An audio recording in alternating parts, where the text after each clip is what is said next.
Sada će vam se obratiti portparol Srpskog sabora Zavetnici Milica Đurđević. Izvolite.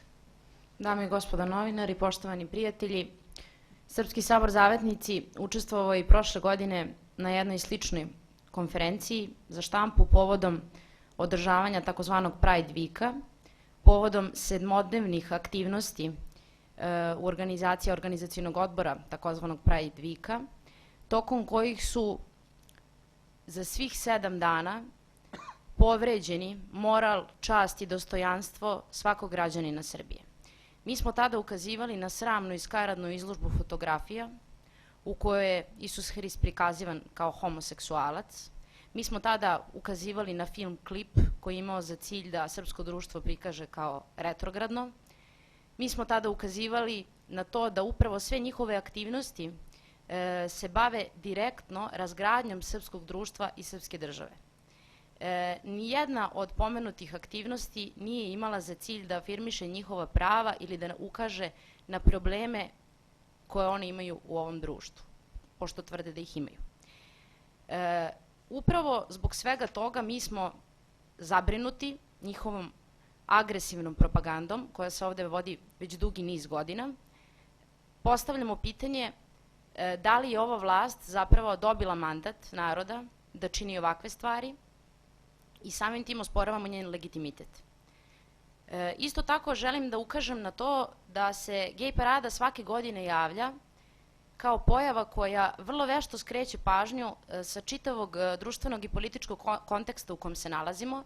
Pre svega ja moram da pomenem da se u ovim trenucima srpska država obračunava sa srpskim narodom na Kosovu i Metohiji koji ne želi da izađe na šiptarske izbore koje je raspisala predsjednica Jahjaga, da se u ovim trenucima implementira Briselski sporazum kao poslednji udar Srbiji na Kosovu i Metohiji, da se u ovim trenucima dovode strani lobisti koji su nekada radili za Hašima Tačija još 2007. godine, da savetuju srpsku vlast i da kroje srpsku politiku.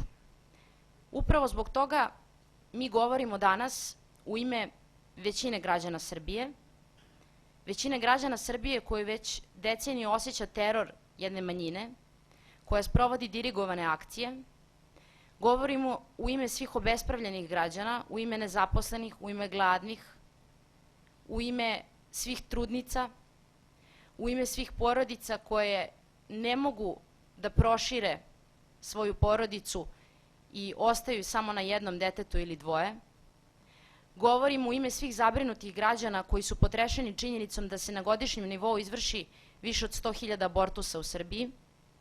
Govorimo u ime onih koji su potrešeni činjenicom da 986 srpskih sela ima manje od 100 žitelja.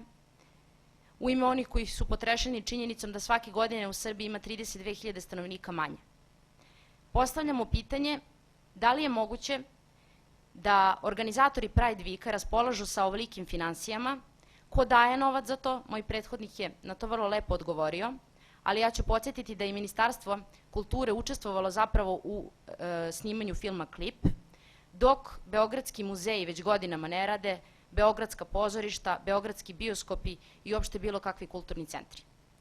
Zabrinuti smo pred ovim što se događa, zabrinuti smo pred činjenicom da će ponovo predstavnici države šetati u toj sramnoj paradi, kao što je to urađeno 2011. godine kada su naši ministri i predstavnici Evropske unije i zaslanik Vincent de Geer išli pored parole na koje je pisalo smrt državi. Dakle, ovde se radi i o jednom anarhističkom pokretu. S druge strane, podsjećam da je 2011. u koloni sa homoseksualcima šetao i pedofil Van Dalen, koji je u Amsterdamu osuđivan za pedofiliju, jer je 2007. još na paradi u pomenutom gradu dovodio maloletnike od 12 do 16 godina, nakon čega su ga roditelji od jednog dečaka optužili za zlostavljanje njihovog sina. Ko to šeta ulicama Beograda, ko to pokazuje srednji prst ispred Vanesinske crkve, ko to blati po svim srpskim tradicionalnim vrednostima, ko to pokušava da podriva poslednje stubove na kojima opstojavamo. Zbog svega toga, Srpski sabor Zavetnici nastavit će da deluje u okvirima Ustava i zakona, jer mi za razliku od vladajuće koalicije poštujemo Ustav i zakon Republike Srbije, Prema Ustavu i zakonu Republike Srbije, javni skup na javnom prostoru može biti dozvoljen, ali ne sme isključivati bilo čije učešće. Dakle, ne može postojati ograničavanje učešća. Niko nema pravo da vam zabrani da tog dana budete tamo gde oni šetaju, jer je to javni prostor i na delu je kršenje zakona i Ustava Republike Srbije. Mi ćemo nastaviti da delujemo kao i do sada. Prijavili smo skup ispred Ustavnog suda u subotu.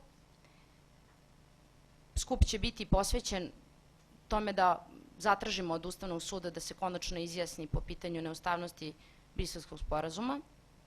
Pozivam građane da se okupe, pozivam građane da ne ostanu ravnodušni.